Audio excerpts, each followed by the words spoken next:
F-35는 F-21을 제외하면 감히 견줄 자가 없는 세계 최강의 전투기이며 개발국인 미국은 F-35를 지역 강국 이상의 국력을 보유한 1급 동맹국에만 판매하고 있습니다. 현재 40대를 운용하고 있는 한국도 이런 F-35의 성능에 크게 만족해 공군용과 항공모함에 탑재할 해군용으로 A형과 B형을 20대씩 추가 도입하기로 결정했는데요. 그런데 최근 미국에서 한국에게 무려 90대의 F-35를 도입할 것을 요구했으며 대신 부품까지 국내 에서 제작해 조립하는 라이센스 생산을 제한했습니다. 심지어 F-35의 개발사인 로키드 마틴은 한국이 국산 전투기인 KF-X를 스텔스기로 개량할 때 반드시 필요한 핵심 기술인 내부 무장창 설계를 이전하겠다고 밝혔습니다. 사실 미국의 F-35 도입 요구는 한국과의 무역 적자를 해소하기 위한 미국의 해결책인데요. 현재 한국은 세계 6위의 무역 대국이며 미국의 무역국 비중에서 5위를 차지하고 있는데 이는 아시아에서 중국과 일본 다음가는 수준으로 엄청난 흑자를 보고 있었습니다. 그래서 전임 대통령이었던 트럼프는 한국에게 주한미군 주둔 비용 5조 원 인상과 삼성과 현대 같은 대기업들에게 미국 내에 일자리 창출을 위한 공장을 건설할 것을 강요했는데요. 그러나 바이든 대통령은 한국과의 관계 유지를 위해 이런 무리한 요구들을 모두 철회했으며 대신 한국의 군사력 증강에도 큰 보탬이 되는 F-35 대량 도입을 제안한 것입니다. 참고로 미국의 동맹국 중 100대 이상의 F-35를 도입한 국가는 일본과 영국뿐이었는데 한국이 130대를 보유하게 되면서 그 반열에 합류했으며 해외 도입국 중 일본 다음으로 많은 물량입니다. 그런데 이 소식을 접한 중국은 한국의 F-35 대량 도입에 눈에 띄게 당황하고 있으며 북한은 한반도의 평화를 깨는 어리석은 짓이라고 비난하고 있습니다. 만약 한국이 130대에 F-35를 도입한다면 북한군에겐 사형 선고나 다름없으며 중국도 동아시아의 패권 장악을 위한 한국과의 전쟁에서 더 이상 승리를 장담할 수 없기 때문입니다. 그래서 오늘은 F-35 130대 도입 확정에 중국에서 난리난 이유에 대해 알아보겠습니다.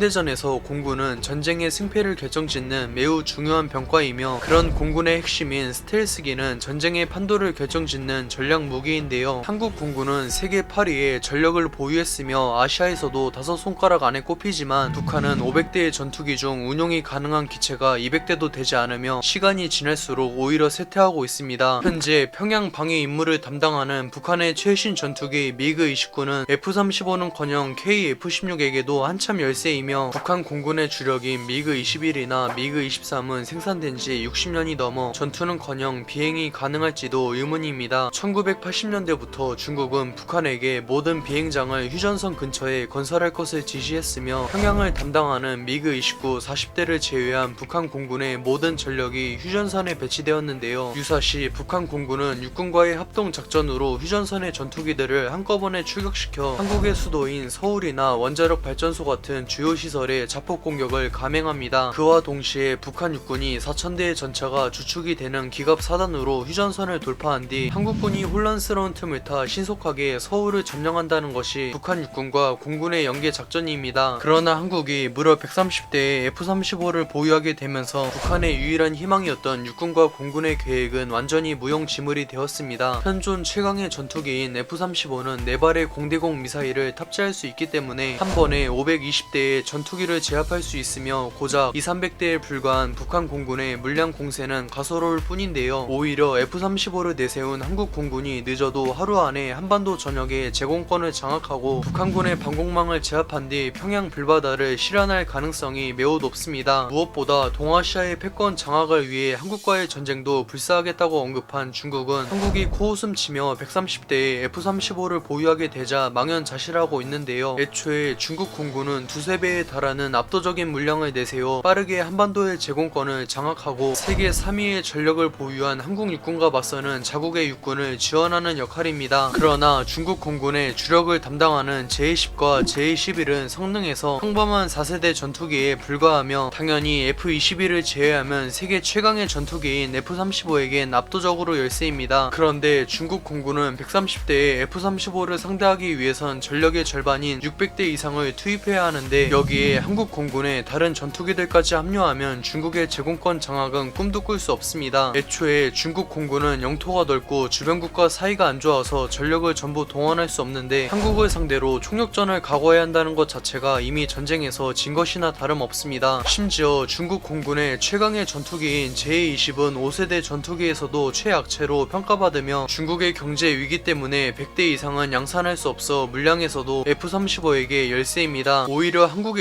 중국 공군이 전력의 절반 이상을 동원할 수 없는 점을 노려 F-35를 투입해 중국군의 방공망을 돌파하고 수도인 베이징을 포함한 동북 지방을 공습할 수 있습니다. 한국이 2030년대까지 KF-X의 전력화와 더불어 130대의 F-35를 보유하게 되면서 중국은 한반도의 주권과 동북아의 패권을 한국에게 고스란히 넘겨줄 수밖에 없습니다. 현재 중국과 일본은 동아시아의 전력적 요충지인 한국을 호시탐탐 노리고 있는데요. 그러나 한국은 아시아 최강의 육군을 보유한 군사 강국으로 전 세계에 인정받고 있으며 이제는 130대의 F-35를 도입하면서 아시아 최강에 근접하는 공군을 보유하게 되었습니다. 시청해주셔서 감사합니다. 즐거운 저녁 보내세요.